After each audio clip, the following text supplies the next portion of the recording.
vous avez mis en place donc une feuille de route, une stratégie, ou ce que vous avez appelé dans la note, ce que les économistes ont appelé dans la note,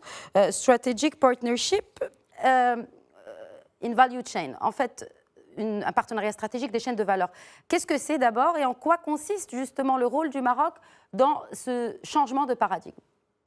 On voit bien ce qui s'est passé avec la stratégie qui a été poursuivie par le Royaume pour la lutte contre la pandémie.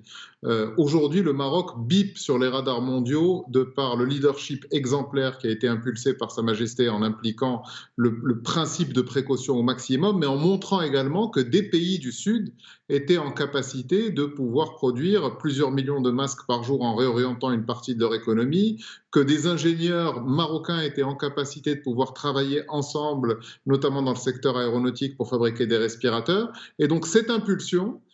et cette symbiose que vous avez soulignée tout à l'heure entre les populations et les pouvoirs publics peut être transformée à travers la création d'un corridor industriel qui viendrait s'insérer dans les chaînes de valeur mondiales. Il s'agit pour le Maroc de poursuivre cette flamme qui est arrivée avec la